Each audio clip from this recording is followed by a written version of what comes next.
Hello students, how are you all? I hope you are perfectly fine and doing your studies at your home. Students, this is Saumitri Yadav, Assistant Teacher of Lakshmi Prasad Memorial Public School, which is situated in Gola Bazar, Gorakhpur.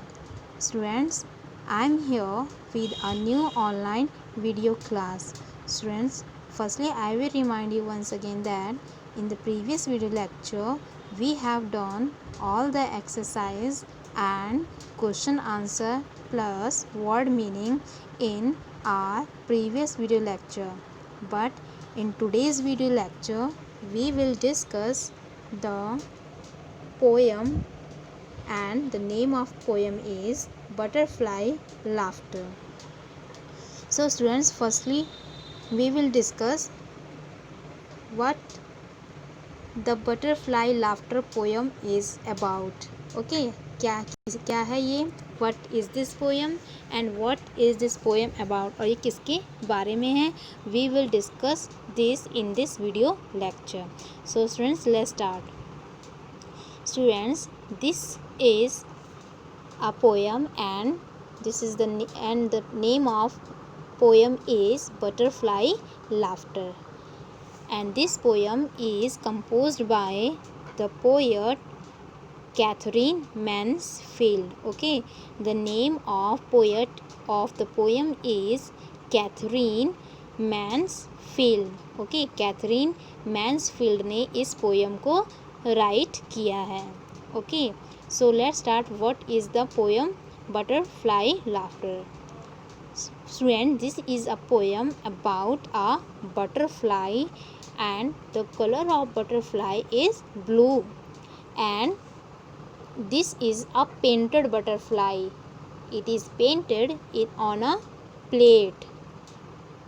Okay, it is painted on a plate, and in this plate grandmother has served porridge. Okay, grandmother had served porridge on this plate. Okay, and all the children tried to be the first to finish their porridge. और बच्चे जो हैं वो बेट लगाते हैं कि कौन जो है सबसे पहले porridge को फिनिश करेगा. ओके, और कौन जो है इसको बटरफ्लाई तक सबसे पहले पहुंचेगा. सो द चिल्ड्रन जो है वो हमेशा बेट लगाते हैं.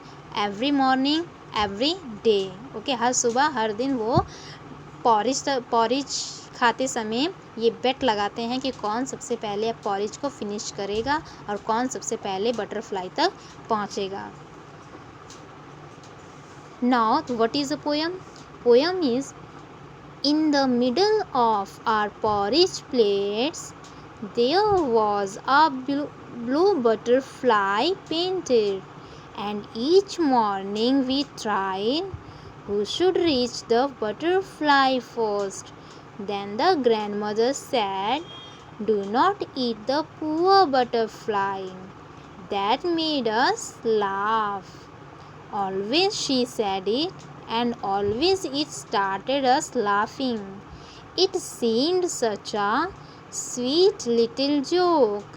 I was certain that one fine morning the butterfly would fly out of our plates, laughing the teeniest laugh in the world, and perch on the grandmother's lap.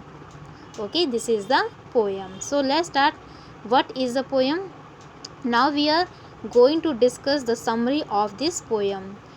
In the middle of our porridge plates there was a butterfly painted. In this poem, poet said that there is a plate. Okay, there is a plate, and on this plate there is a butterfly. You can see butterfly on your book.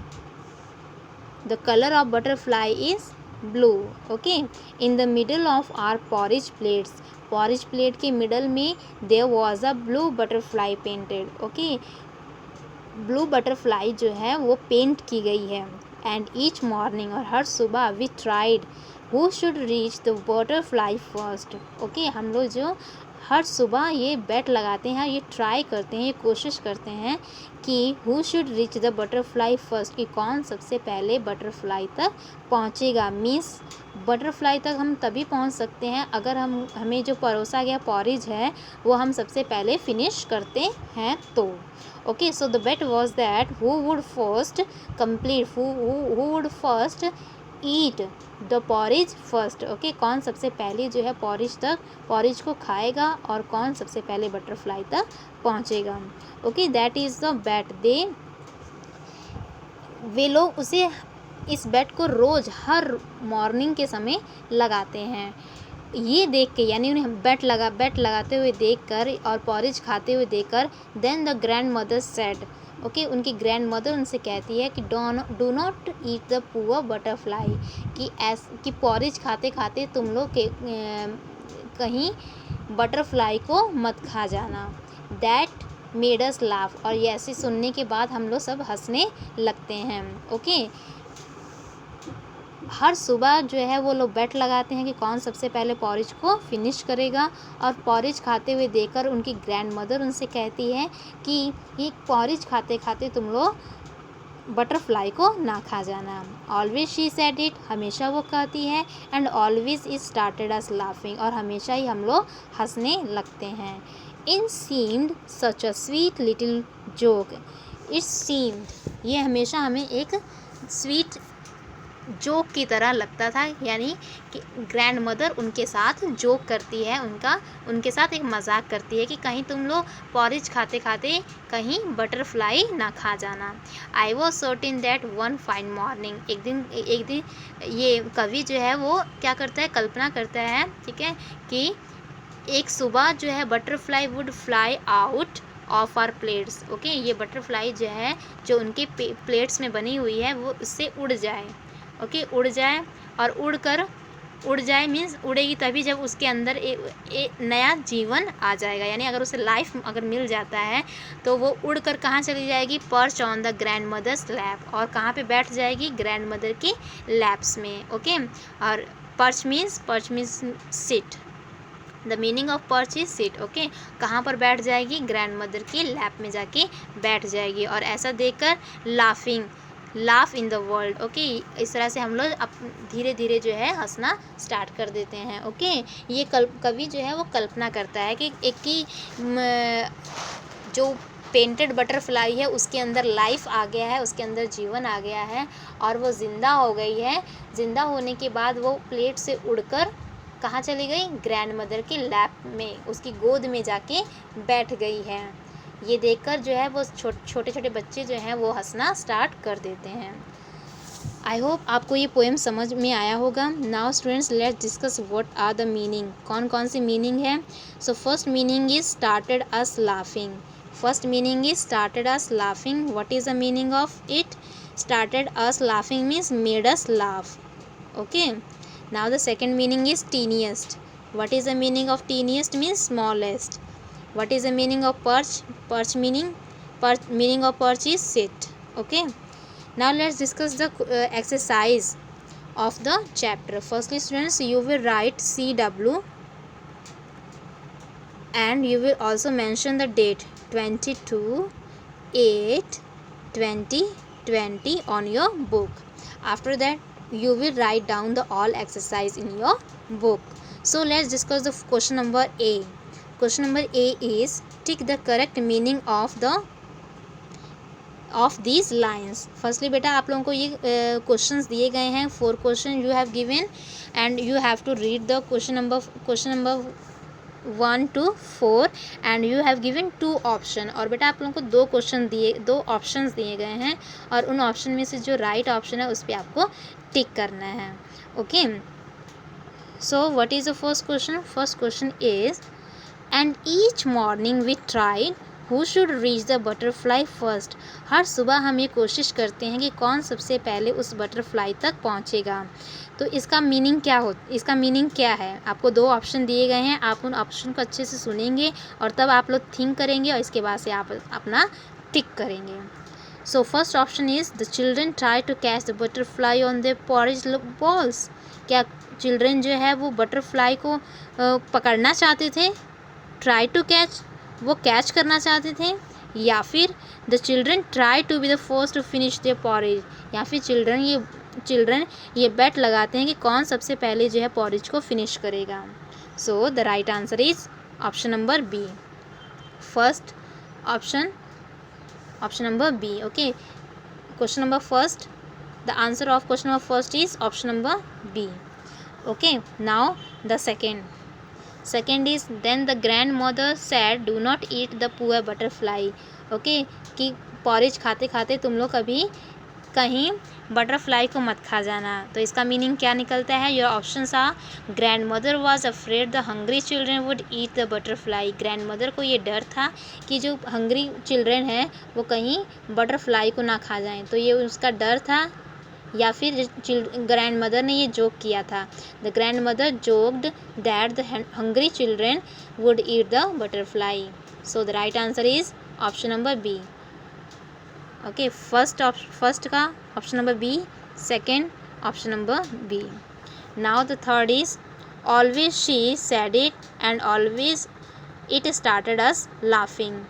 So options are, the children laughed because they thought the grand mother was foolish. Children इसलिए हंसते थे क्योंकि उनकी grand mother foolish थी, मूर्ख थी, या फिर चिल्ड्रन लाफ्ड, या चिल्ड्रन इसलिए हंसते थे क्योंकि it was a sweet joke, कि ये एक स्वीट जोक था between them and their grand mother. So what is the right answer? Answer number B. So question number third का भी option number B is right answer. Now the fourth is, I was certain that one fine morning the butterfly would fly out of a plate. So option are, one day the butterfly would fall into their porridge plates, या option number B, one day the painted butterfly on the plate would come to life. So answer is B. Okay, question number first का जो option होगा वो भी B है, question number second का option भी B सही है, थर्ड का भी ऑप्शन बी सही है, फोर्थ का भी ऑप्शन बी सही है. Okay, now let's discuss the question number D. Question number D is matching. Match these words to form compound words. Students, firstly you have to match column A with the column B.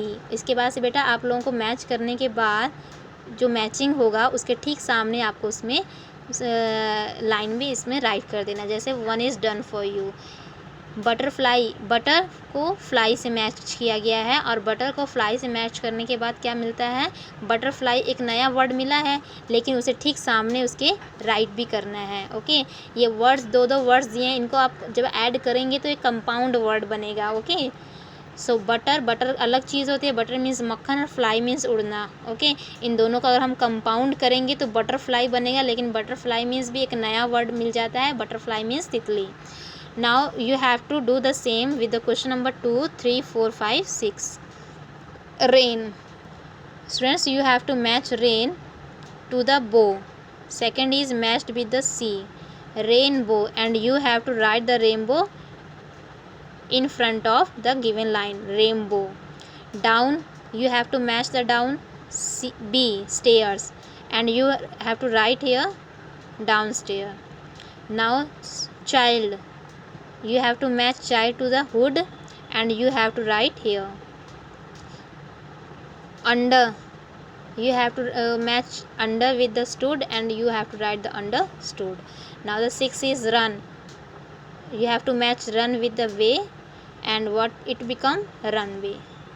Okay, so you can match it. First is understood, second is downstairs, third is rainbow, fourth is runway, fifth is childhood. Now students, let's discuss the question number E. What is the question number E?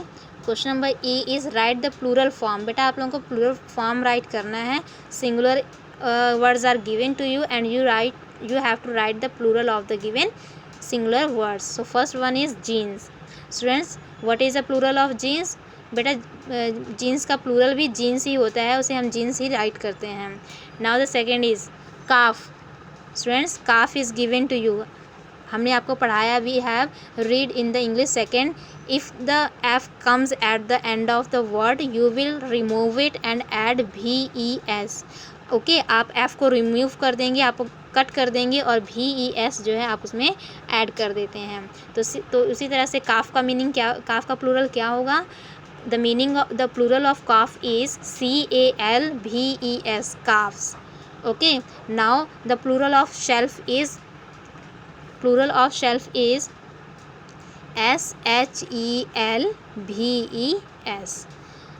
Fourth is penny. Students, I have told you that if y comes at the end of the given word, you will remove it and add IES. So the plural of penny is PENNIES. Now the fifth is deer. Students, we don't change the word plural, the word deer into the plural. Okay, deer का बेटा plural नहीं बनता है, हम deer को deer ही इसका plural right करते हैं। चर्च, तो students you can see the CH at the given word, so you have to add ES, CHURCH and you have to add ES. Churches.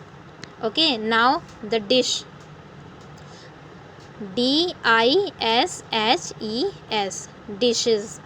And last one is life. What is the plural of lives? Students, you will remove FE and add VES, lives. Okay, LIVES, lives. Now the F question is complete these phrases and choose from the box. बेटा आप लोगों को इसमें collective noun जो है वो आपको fill up करना है। What are the collective noun? Collective noun जो होता है वो ग्रुप और क्लास ऑफ थिंग्स को रिप्रेजेंट करता है। So first is given to you a blank of wolves. अगर बेटा बहुत सारे वोल्व्स हैं, बहुत सारे झुंड है वोल्व का, तो उसके लिए हम कौन सा वर्ड यूज़ करते हैं? Pack. Okay, a pack of valves. Second is a blank of people, a blank of people, crowd of people. Okay, third, a blank of soldier. Soldier अगर बहुत सारे हैं तो उसके लिए कौन सा कलेक्टिव नाउन यूज़ करेंगे? Troop. Okay, fourth is a blank of fish. Fish के लिए कलेक्टिव नाउन कौन सा यूज़ किया जाता है? School. Okay, fifth, geese, a blank of geese. अगर गीज बहुत ज़्यादा हैं ओके तो उसके लिए हम लोग कौन सा कलेक्टिव नाउन यूज़ करेंगे? Gaggle. Okay, now 6 is a blank of singer. So last one is choir, so you will write here choir. Okay, now students we have done the exercise of the poem. Students, in the next video lecture we will write down the word meaning and also the question number B. Okay, also the question number B, and we will discuss the word meaning and question number B in a CW copy. Okay, till then you will revise all the exercise of the poem, you will match it, there should be no any mistake, and in the next video lecture we will discuss about the word meaning and the question answer. Goodbye students.